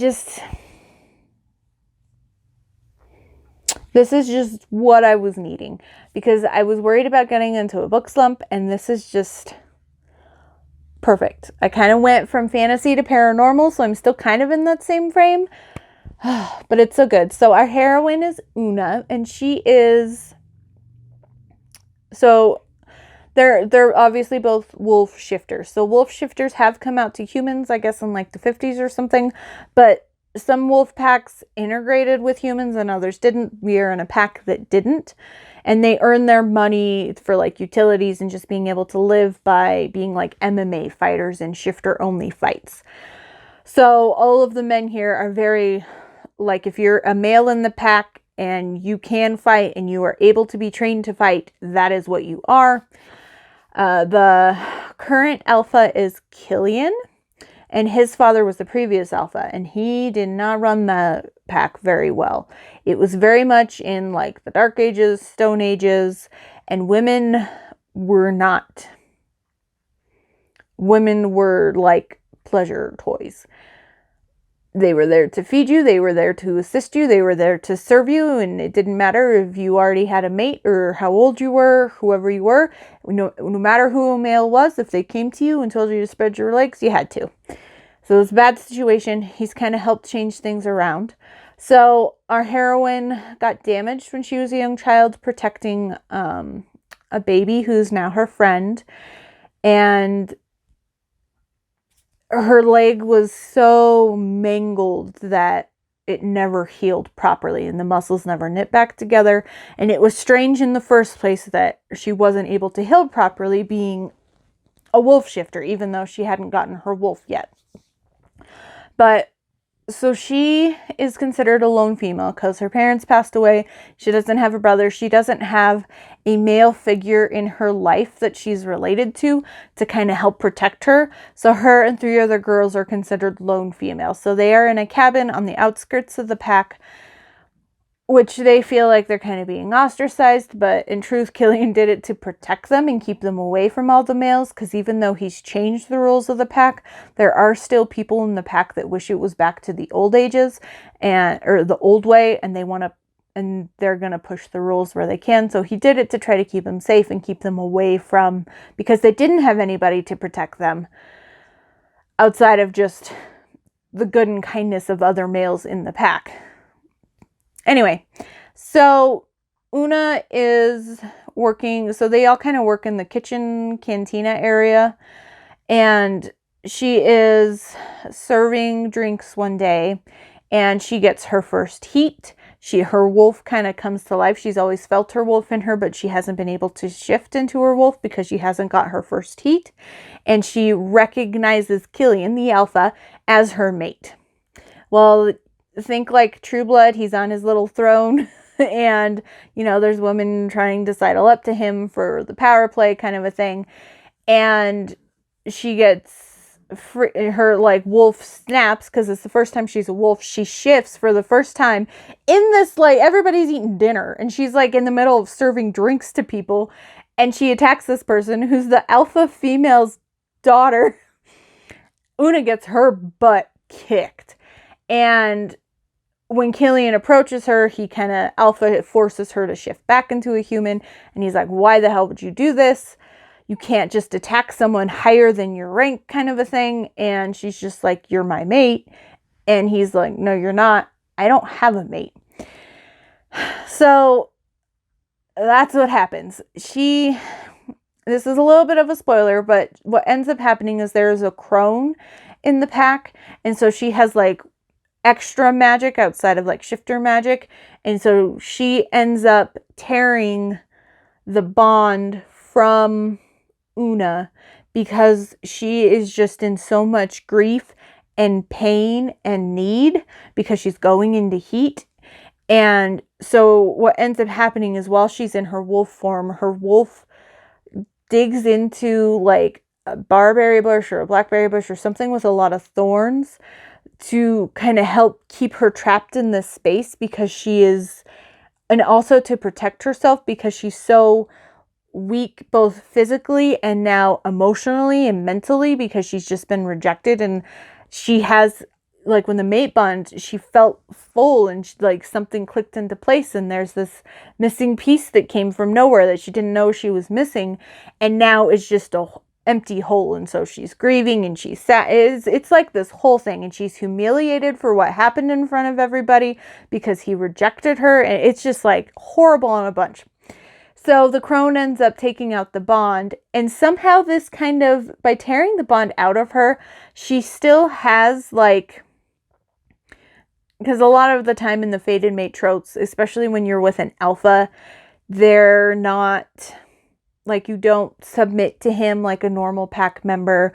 You're not like, you're his equal. You don't have to constantly lower your eyes and bare your neck and things like that. And so she still has that as his mate, but she doesn't feel the pull to him as a mate would, and she doesn't have the feelings for him as a mate would. So now she's in this really weird situation where she can stand up to him, and so she's just like, fine, whatever, you didn't want me, I fixed the issue, I'm not your mate anymore. And now he's starting to kind of realize, because she's very at one with her wolf, where she sees them as like two separate beings, but they exist in harmony. And he is very much in, I'm one with my wolf, and we're both the same being. But it doesn't fit into what but he's not allowing him or his wolf to get what they both need to survive healthily and happily. It's really cool. It's really cool. I'm really liking the way that this is. But so where I'm at 58% is we are finding out that he has finally acknowledged that she is his mate. And he's like, she cannot sense, like, she is not my mate anymore because she destroyed the bond. So he's trying to find a way to keep her with him, to keep his wolf happy. And oh my God, when he's a wolf and he's around her, when she's in human form, it is like, he's like a big freaking puppy dog. His wolf loves her. It is so, there are moments where I have cried, and there are moments where I've had the goofiest freaking grin on my face. It's really, really good. I will be finishing it tonight. I will be wrapping up this vlog tonight. So good. I love it. Oh, so good. But I will come back later and I will update you once I have read a lot more or I have finished it. I'm hoping to finish it tonight. And then we will go from there and I can gush about it more. But definitely pick this up if you like wolf shifter books and you like a grittier paranormal. It's so good. I'm loving it. I am absolutely loving it. But until then, I'll see you soon. Hello. It is Friday night. It is way too late. But I just finished The Tyrant Alpha's Rejected Mate by Kate C. Wells. It was so good. It was so good. I'm going to give it 5 stars for sure. There was a lot. And I really liked how Una and Killian just kind of push and pull, and then we see that, I don't know if I mentioned it earlier because it was right when I kind of stopped to update. I saw that we saw that Killian is actually the one that killed the guy that attacked and mauled Una. And then he shifted that early at like 8 or 9 years old or whatever it was, which is crazy early for these wolves, because he heard her scream and she's his mate. So they recognize their mate bond at 8 years old when she was in danger. And then he was going through fever and he was really sick because he went through the change so early and his body couldn't handle it. And they think that it was never quite understood why, because he's what they call a flip shifter. So like most wolves are typical, like it takes a little bit of time to shift. Obviously the people who've been doing it longer shift quicker than him, or shift quicker than like Una, because she's only shifted a few times. But he's like a magic, like he shifts in and out really quickly. He can do it multiple times a day, kind of a thing. And sorry, my arm's getting a little tired here already. But so it's never really quite explained why he's a flip shifter, and if maybe the trauma or just hearing her scream is what caused that, or what happened. But hi, coming through. Her water dish is right behind me. But yeah, it was really good. It was a lot of good growl. And I liked the how they like felt their bond between them, and how after she had hers pulled out but they were starting to reconnect, his was like, he was like, it's a solid steel bond, and she's like, mine's just a little tendril, but it's there. So it was really, I don't know, and I just love to see their bond strengthening between them on both ends, and how they were able to communicate. And I love the personality that Kate wrote of the wolves, and I'm really liking it. So, liking it. I already finished it. I loved it. On Goodreads, when I saw this, it wasn't marked as being in a series. But at the end, it said join a newsletter and you can get a free short story or something, because the epilogue ends with Una pregnant and about to give birth. And so it said in like the author note at the end, it said to join her newsletter and you can get a free short story about their pups. I think it was plural. So I don't know. It was really interesting. It was really cool too, because when she was pregnant and Una was just like, the dogs are talking to each other, and her little baby wolf was talking to her inner wolf, and then Killian's wolf was like growling at them. And oh, really? Hi. My goodness. What's wrong with you? Hey, I'm trying to film something. Why are you screaming? It's nighttime. It's bedtime. I don't know about her. I totally just forgot what I was saying. You're so distracting. Yeah. Yeah. Come here. Say hi. Say I'm sorry for yelling at you. You're just gonna close your eyes. I keep face. Alright. Okay. But yeah, so I'm gonna give it 5 stars. I really, really liked it. Oh, but also, I remember what I was gonna say. So she said, check out my other books while you wait for the heir. How quickly I forget. The heir apparent's rejected, or the apparent heir's rejected mate. The next book in the 5 packs series. So apparently this is book 1 in a series. Hello, excuse you. Yeah, just gonna rub your face on my phone. So apparently this is a series, even though I didn't mark anywhere as being book 1 in a series. So it is, I guess, technically a series. So I will definitely be joining her newsletter. Hello. Sudden kitty ears. And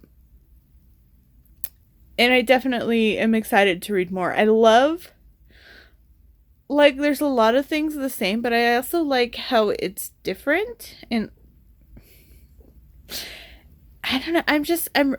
I really enjoyed it. A different, like, I mean, it's hard to go too different and too unique with wolf shifters and just paranormal romances.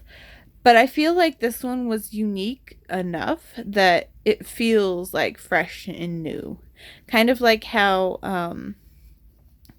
Juliet Cross's Stay Is Spell series was when it started coming out. I was just like, oh, it feels so different, but yet the same because it has all those paranormally tropes that you love, but it's still like unique and different enough that you're like, this is new.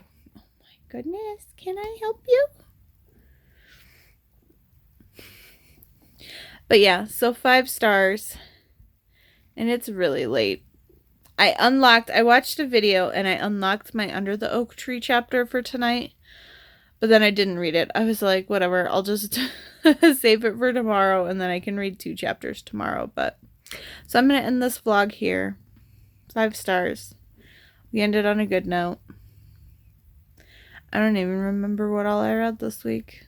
It's just all blurring together. And I'm really tired. It is. I'm not going to tell you what time it is because it's ridiculously late. Even more so for me. But so yeah, I will see you next week. I hope you have a good reading week. And I hope you enjoy whatever books you pick up between now and then. Thank you for watching.